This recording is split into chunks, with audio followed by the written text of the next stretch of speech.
Hello दोस्तों, कैसे हैं आप सभी। सुपर वुमन मानवी कहानी में आपका हार्दिक स्वागत है। अगर आप पहली बार आए हैं तो सुकून एफएम चैनल को सब्सक्राइब जरूर कर लें। वीडियो को लाइक करें और अपने दोस्तों तक शेयर जरूर करें। आज हम सुनने जा रहे हैं एपिसोड नंबर 21 सुपर वुमन मानवी। चलिए शुरू करते हैं कहानी। मानवी ने विनम्रता से मुस्कुराकर जवाब देते हुए कहा, नहीं नहीं हाइनेस, पवित्र दिव्य प्रिंस का धन्यवाद, जिन्होंने इतनी जल्दी सब चीजों को कंट्रोल कर लिया। मानवी जानती थी कि दिव्या प्रिंस ने उसकी बहुत मदद की थी। वहीं उसकी बात सुनकर भीम ने अपनी आंखें घुमाई और कड़वाहट से कहा, मानवी क्या तुम उल्टी करना चाहती हो। वहीं जब मानवी ने दिव्या प्रिंस की प्रशंसा की तो शिवानी की आंखों में गहराई से शर्म और गर्व की झलक उभर आई। हालांकि ये क्षण भर के लिए था। मानवी ने उसे भांप लिया और तुरंत समझ गई कि क्या हो रहा है। ये दिव्या प्रिंस मदद करने की नाटक कर रही थी, लेकिन असल में अपने प्यार के पीछे भाग रही थी। तभी शिवानी ने अर्पित को देखा, जो मानवी के पीछे खड़ा था, और चिंतित होकर पूछा, अर्पित क्या तुम ठीक हो। मैंने सुना है कि तुमने एक साथ कई लोगों को एनर्जी दी, अपना सारा जादू इस्तेमाल कर दिया। अर्पित ने उदासीनता से कहा, हाँ मैं ठीक हूँ, महामारी अब खत्म हो गई। दिव्य प्रिंसेस, आपको जल्दी लौट जाना चाहिए। उसका लहजा बहुत ही ठंडा था और शिवानी को लेकर गर्मजोशी नहीं दिखा रहा था।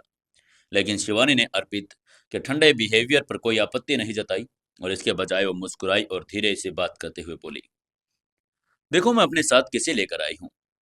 उसकी बात सुनकर अर्पित ने अपनी नजरें दरवाजों की तरफ घुमा ली, लेकिन उसे वो छोटी सी आकृति दिखाई दी जो हमेशा उसके दिमाग में रहती थी, भाई। उसको एक मीठी सी आवाज सुनाई दी। अर्पित के चेहरे पर एक अभिव्यक्ति तुरंत नरम हो गई। वो जल्दी से दरवाजे की तरफ आगे बढ़ा और बोला, रूही। तभी शिवानी ने मुस्कुराते हुए कहा, हाल ही में रूही की सेहत में काफी सुधार हुआ है। तभी मैंने सुना था कि महामारी कंट्रोल हो गई और रूही भी आपसे मिलना चाहती है। इसलिए मैंने पॉप से अनुमति मांगी और यहाँ पर ले आई। अर्पित ने नन्ही रूही को अपनी बाहों में भर लिया। शिवानी की तरफ मुड़ते हुए उसका शुक्रिया अदा किया। शुक्रिया शिवानी। उसका शुक्रिया सुनकर शिवानी नरम हो गई। वहीं उधर मानवी ने अभिराज को एक अर्थपूर्ण नजर से देखा। अभिराज वहां से चला गया। इसके बाद मानवी भी महल के पिछवाड़े की तरफ मुड़ी और उधर जाने लगी। नैतिक तुरंत उठकर मानवी के पीछे पीछे चल पड़ा। रोहित भी चुपचाप चला गया। उन्होंने अर्पित को और उनके अपनों को साथ अकेला छोड़ दिया। वहीं नैतिक ने मानवी के पीछे पीछे चलते हुए शोर मचाते हुए कहा, मानवी, लंच में तुम क्या खाओगी। नाश्ते में उबला अंडा वाकई लाजवाब था। उसकी बात सुनकर मानवी को याद आया कि इस बंदे को तो खाने का बहुत शौक है।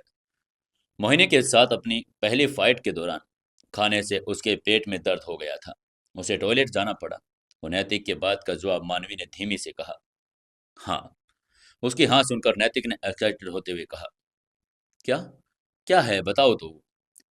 लेकिन तभी मानवी ने एक शैतानी मुस्कान के साथ कहा, पहले स्टडी रूम में चलो। ट्रेड यूनियन से संबंधित कुछ डॉक्यूमेंट्स को जल्दी से निपटाओ और मेरी मदद करो।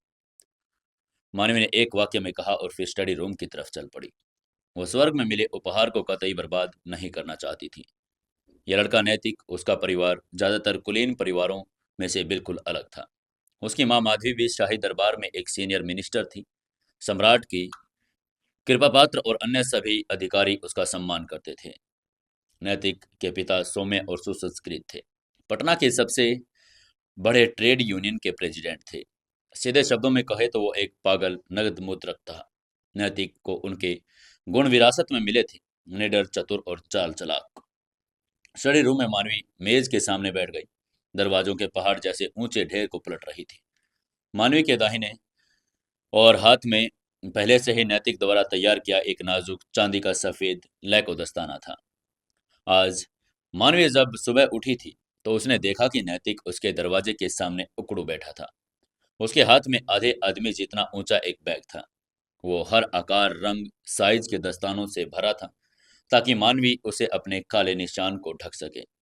एक ही रात में इतने सारे दस्ताने उसे कैसे मिल गए थे, ये समझ से परे था। तभी नैतिक ने अपने हाथ में मौजूद दस्तावेजों की तरफ मानवी का ध्यान देने का इशारा करते हुए कहा, मानवी, अगर इनमें 20% की कमी हो जाए तो ऐसा करके तुम न सिर्फ उत्साह बढ़ा सकती हो, बल्कि अच्छी खासी रकम भी इकट्ठा कर सकती हो। उसके कहने पर मानवी ने उन दस्तावेजों को गौर से देखा।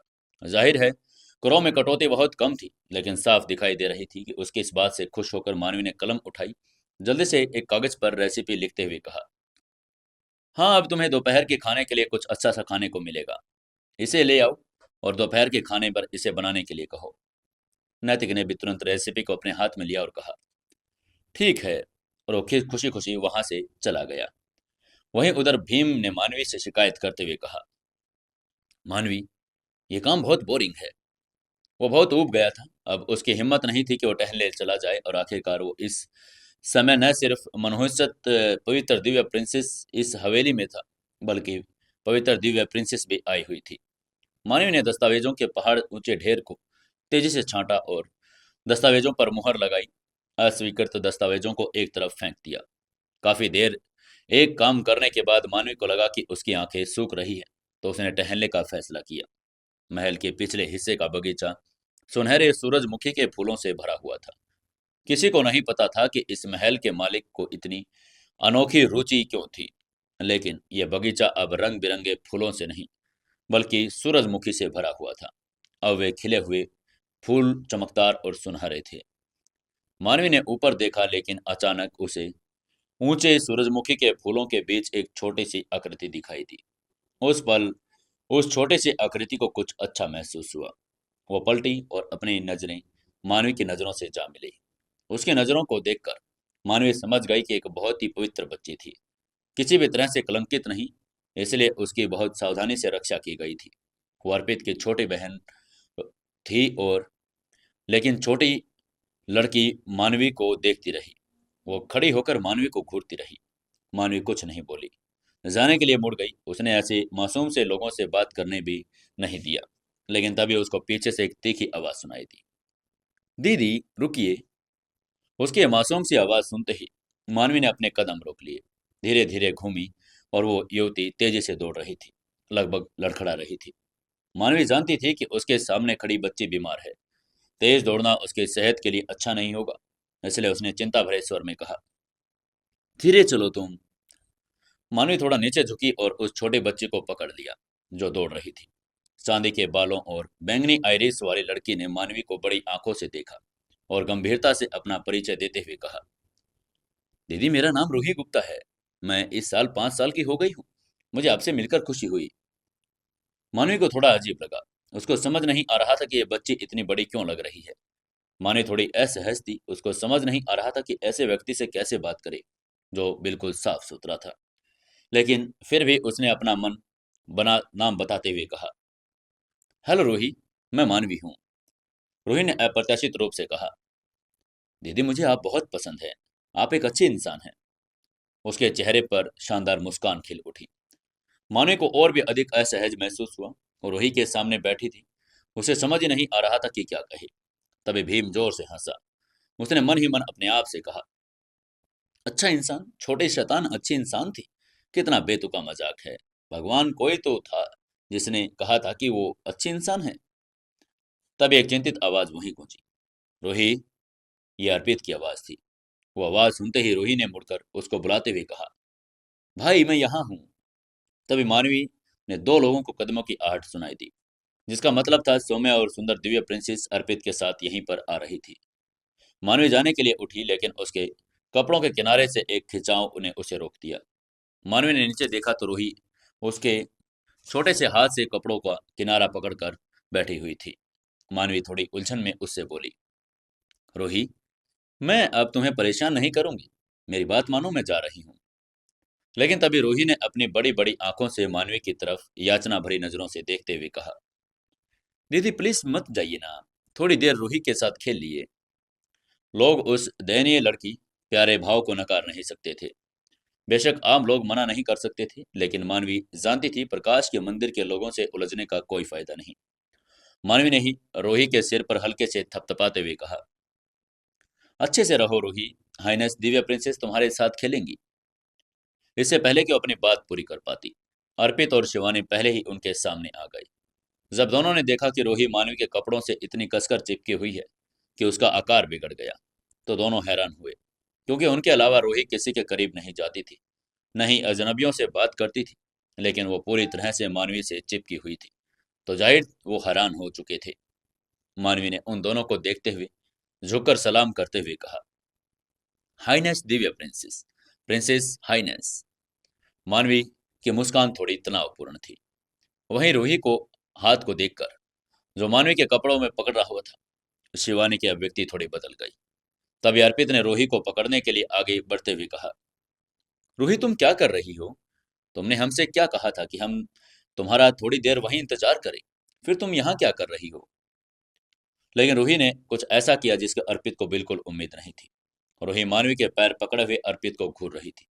उसने बड़ी ही मासूमियत से कहा, भाई मैं बस इन दीदी के साथ कुछ देर खेलना चाहती हूँ। मानवी ने अपना मुंह चौड़ा करके अपनी जांग को कसकर चिपकी हुई रूही को देखा और अवाक रह गई। वहीं अर्पित के चेहरे पर थोड़ी शर्मिंदगी थी। उसने पहली बार अपनी आज्ञाकारी बहन को इतना बेकाबू देखा था। वहीं उनके बगल में खड़ी शिवानी मुस्कुराई, लेकिन उसकी आंखों में एक गहरी नजर चमक उठी। शिवानी शालीनता से मानवी के पास आ गई और उसने धीरे से कहा, मिस मानवी, अगर आप बिजी ना हो तो क्या आप रूही के साथ थोड़ा खेल सकती हैं? रूही अक्सर अकेली रहती है, बहुत ज्यादा। जब शिवानी ने इस बारे में बात की तो अर्पित की आंखों में अपराध बोध और कोमलता की झलक आ गई। ऐसा इसलिए था क्योंकि वो हमेशा ही रूही के साथ नहीं रहता था। शिवानी ने सौम्य और देखभाल भरे अंदाज में कहा, अर्पित, जब तक रूही खुश है तब तक सब ठीक है ना? अर्पित ने मानवी की तरफ देखने के लिए अपना सिर उठाया। उसके स्वर में थोड़ी शर्मिंदगी थी, लेकिन साथ ही विनती का भाव भी था। उसने धीरे से कहा, मिस मानवी, मुझे पता है कि आप बिजी हैं, लेकिन क्या आप कुछ देर के लिए रूही का ध्यान रख सकती हैं? अर्पित को भी थोड़ा अजीब लग रहा था। जो कभी अजनबियों से बात नहीं करती, मानवी के साथ इतना घुल मिल गई थी जैसे उससे पहले भी मिल चुकी हो। लेकिन जैसे ही शिवानी ने कहा था, तब तक रूही खुश है, जब तक कोई मायने नहीं रखती, उसकी बात सुनने के बाद मानवी ने थोड़ा हिचकिचाते हुए कुछ कहने की कोशिश की। ये लेकिन वो बात पूरी नहीं कर पाई। मानवी थोड़ा उलझन में थी, क्योंकि वो नहीं जानती थी कि बच्चों को कैसे खुश रखा जाए। तभी भीम ने मानवी से कहा, अरे ये दिव्य प्रिंसेस सरल नहीं है, बिल्कुल भी नहीं। वो जानती है कि उस आदमी के कोमल मन पर कैसे प्रहार करना है। बहुत चतुर है। किसी ने गौर नहीं किया कि भीम के बोलते ही रोही की नजर मानवी के जेब पर पड़ी। उसने उसकी आंखों में आश्चर्य देखा, फिर गायब हो गया। रोही ने मानवी के कपड़े खींचे और आज्ञाकारी ढंग से कहा, दीदी, दीदी मैं आपके लिए परेशानी नहीं खड़ी करूंगी, मैं बहुत अच्छी हूँ। अर्पित ने मानवी से शर्मिंदा होते हुए कहा, मिस मानवी, आपको परेशान करने के लिए माफी चाहता हूँ, लेकिन प्लीज क्या आप मेरी बहन का थोड़ी देर ख्याल रख सकती हैं? फिर उसने रोही को स्नेह भरी नजरों से देखते हुए कहा, रोही, अच्छा व्यवहार करो। मिस मानवी के लिए चीजें मुश्किल मत करो, समझी? मानवी का मुंह फड़क उठा। वो चुपचाप गुस्से से भर गई। उसने मन ही मन कहा, क्या बकवास है, अब तुम मेरे लिए चीजें मुश्किल बना रही हो। तभी रोही ने मानवी का हाथ पकड़ा और उत्साह से खींचते हुए कहा, दीदी चलिए वहां चलते हैं। ये कहते हुए मानवी को अपने साथ एक खींचकर कोने में ले गई। वहीं अर्पित अपनी जगह पर खड़ा था। वो दोनों के गायब होती आकृतियों को देख रहा था। वो अभी भी बहुत हैरान था। तभी शिवानी शालीनता से मुस्कुराती हुई अर्पित के पास आते हुए बोली, अर्पित, चलो थोड़ी देर आराम करते हैं, रोही मिस मानवी की संगति में ठीक है। अर्पित ने धीमे स्वर में जवाब देते हुए कहा, ठीक है। वहीं उधर रूही मानवी के पीछे बगीचे में जा रही थी और वो कान से कान तक मुस्कुरा रही थी, क्योंकि उसका उत्साह सूरजमुखी के फूलों को तरह था। वहीं मानवी रोबोट की तरह उसके पीछे पीछे चल रही थी। तब तक का समय ऐसे ही निकल गया। उसके बाद अर्पित और शिवानी थोड़ो दोनों को हैरानी हुई। रूही मानवी से चिपक गई। वे साथ बैठकर खाना खाते जब मानवी बात कर रही थी। वहीं मानवी के गश्त जाने पर उसके साथ वो जाना चाहती थी। काफी दिलासा और लाड़ प्यार के बाद आखिरकार रुकने के लिए राजी हो गई। मानवी बेहद उलझन में थी। नरसंहार पर वो चढ़ गई। आखिरकार उसे रोही से आराम मिल गया था। अब विनोद को पता चला कि मानवी गश्त पर जा रही है, तो वो तुरंत गाड़ी से कूद पड़ा, क्योंकि वो सड़कों पर खूबसूरत महिलाओं को देख सकता था। नैतिक जो पीछे बैठा था, उसने स्वप्निल स्वभाव में कहा, मानवी, दोपहर के भोजन में बहुत बढ़िया मजा आ गया। मानवी ने अपनी कनपटियों पर उंगलियां दबाई और जोर से रगड़ा। क्या किस्मत थी उन दिनों की। न सिर्फ लड़का उसके आसपास घूमता रहता, बल्कि वो बच्ची भी।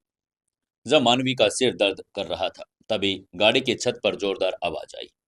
तभी ऊपर से कोई भारी चीज आकर गिर गई। गाड़ी पागलों की तरह हिलने लगी और कुछ राहगीर चिल्लाने लगे। अगले ही पल एक तेज तलवार गाड़ी के ऊपरी हिस्से को चीरती हुई निकल गई और वो ठंडी पर नैतिक के चेहरे के आसपास तेजी से गुजरी। गाड़ी पहले से इमरजेंसी सिचुएशन के लिए रुक गई। गाड़ी को खींचने वाले घोड़े जोर जोर से हिल आ रहे थे, लेकिन नैतिक मानो किसी दुर्भाग्यवश खुश हो रहा था। फिर उसने खिलखिलाकर हंसते हुए कहा, यारा तुम्हारा क्राइथनेसिस कैसा है? बेहतर यही था कि वो न पूछता, लेकिन अब जब उसने पूछा तो तलवार जोर से हिलने लगी और बाहर खींच ली गई। अगले ही पल एक खतरनाक ऊर्जा की धार जोरदार धमाके के साथ ऊपर तक कट गई, जिससे पूरी गाड़ी की छत उड़ गई। वहीं नैतिक ने हंसते हुए कहा, तुम तो मेरा पीछा कर रही थी, उसके हिसाब से कोई बड़ी बात नहीं थी। यारा ने तलवार उठाई और उसे नैतिक की तरफ इशारा करते हुए गुस्से में गुर्राते हुए कहा, तुम कुतिया के बच्चे हो, तुम्हारे मेरे साथ ऐसा करने की हिम्मत कैसे हुई? नैतिक ने मासूमियत से आकाश की तरफ देखते हुए कहा, मैंने क्या किया? तभी यारा ने अपनी तलवार घुमाते हुए कहा, मैं तुम्हें काट डालूंगी, और दौड़कर उसकी तरफ बढ़ने ही वाली थी। लेकिन तभी मानवी ने देखा कि यारा थोड़ा अजीब तरीके से चल रही थी। उसको समझ नहीं आ रहा था कि उसकी पीठ पीछे क्यों मुड़ रही है। लेकिन इसी समय एक तेज हवा चली, जिसने यारा के बालों और कपड़ों को बिखेर दिया। एक पल यारा अपनी तलवार लेकर तेजी से दौड़ रही थी और अगले ही पल उसने अपनी तलवार जमीन में गड़ा दी। शांति से अपने बालों को पहले की तरह सेट करके कंधी कर कर लिया। उसके बाद सावधानी से उसने अपने कपड़े सेट की। फिर उसने शांति से अपनी तलवार निकाली और और अचानक उसके चेहरे पर फिर से जानलेवा भाव आ गए। वो जोर से दहाड़ी, नैतिक, मैं आज तुम्हें काट डालूंगी। इस नाटकीय दृश्य को देखकर मानवी और विनोद दोनों के मुंह खुले के खुले रह गए। तभी भीम ने आंख भरते हुए कहा, निश्चित रूप से सन की लोग केवल सन की लोगों के दोस्त हो सकते हैं। तभी नैतिक ने लड़ने के लिए तैयार होकर गाड़ी से कूदते हुए कहा, तुम्हें लगता है कि मैं तुमसे डरता हूँ? चलो अभी देख लेते हैं कौन किसका सिर कैसे कटता है। ये देखकर कि स्थिति विस्फोटक होने वाली है, मानवी ने भयावह और बर्फीली आवाज में कहा, पहले मेरी गाड़ी का किराया चुकाओ, वरना मैं अपने मास्टर से कहूंगी कि आज वो तुम सबको टुकड़े टुकड़े कर देंगे। सूरज ऊपर से तप रहा था, सीधे गाड़ी पर पड़ रहा था और दोपहर के बाद सूरज बहुत तेज था। मानवी धूप में अपनी आंखें नहीं खोल पा रही थी। सबसे अहम बात यह थी कि महल के मास्टर की गाड़ी की छत सार्वजनिक रूप से गिरा दी गई। क्या उसमें कोई गरिमा बची थी? सभी राहगीर पहले ही जा चुके थे और सड़क अचानक शांत हो गई थी। विनोद खड़ा हुआ, अपनी जादू की छड़ी निकाली और गंभीर चेहरे के साथ 2 बार हल्के से खांसा। उसने यारा को घूरते हुए कहा, बच्चे पैसे दे दो, वरना मैं तुम्हारा सिर मुड़वा दूंगा। क्या तुम्हें लगता है कि मैं ये नहीं कर सकता? तब विनोद ये बात करने के लिए खड़ा था। इससे पहले उसने भांप लिया कि हालांकि वो व्यक्ति गाड़ी पर आक्रामक तरीके से कूदा था, लेकिन अंदर कोई किलिंग इंटेंट नहीं था। उसकी बात सुनकर यारा जोर से चिल्लाई, नहीं। और वो अपना सिर ढकने के लिए आगे बढ़ी। वो जानती थी कि बूढ़ा आदमी ये कौन है। ये दिल्ली का जादूगर संत था। उसके सुनते ही विनोद ने गाड़ी से कूदते हुए कहा, तो पैसे दे दो। यारा ने अपना मुंह हिलाया और अपना पैसे का थैला निकाला और कुछ पैसे निकालने लगी। लेकिन तभी विनोद ने पैसों का थैला पकड़ लिया और उसे अपने हाथ में ले लिया। प्रसन्न मन से गाड़ी की तरफ चल दिया। उसने दोनों ने तुरंत बदबदाते हुए, दूसरों के पैसे खर्च करने में हमेशा उसे अच्छा लगता था। यारा ने पैसों का बैग का एक ऐसे भाव से देखा। वो कुछ कहना चाह रही थी, लेकिन हिम्मत नहीं जुटा पाई। अपने बालों के लिए वो कुछ भी कुर्बान करने के लिए तैयार थी। तभी विनोद ने सोने के कागज का एक टुकड़ा लिया, मानवी को देते हुए बोला, मानवी, गाड़ी के लिए इतने पैसे तो काफी होंगे ना? फिर खुशी से पैसे के थैले को झांकते हुए बुदबुदाया, तुम गश्त पर जाओ, मैं इस स्ट्रीट वाले उस दर्जी की दुकान पर जा रहा हूँ। मैंने सुना है कि वहाँ दर्जी न सिर्फ प्रतिभाशाली और दयालु है, बल्कि विनम्र और देखभाल करने वाली भी है। ये बिल्कुल साफ था कि वो बेड़ैल बूढ़ा कपड़े खरीदने का नाटक कर रहा था। असल में सुंदर लड़कियों को परेशान करना चाहता था। एक खूबसूरत दर्जी को अपने शरीर का नाप देना एक बड़ा आनंद था। तभी नैतिक हंसने लगा। वो जोर से हंसता और पेट में उसके जब तक दर्द नहीं हुआ।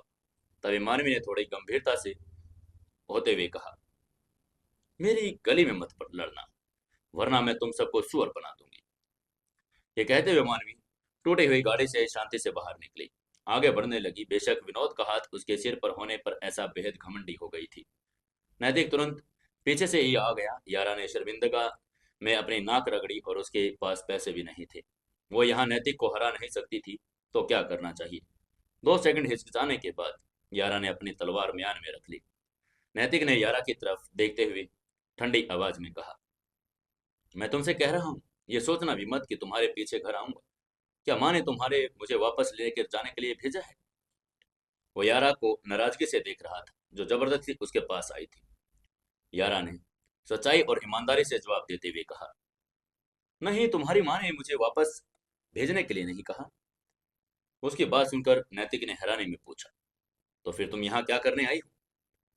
तभी यारा ने कंधे उचकाते हुए कहा, तुम्हारी माँ ने कहा था कि युद्ध शुरू होने तक तुम्हारा यहाँ रहना ठीक है।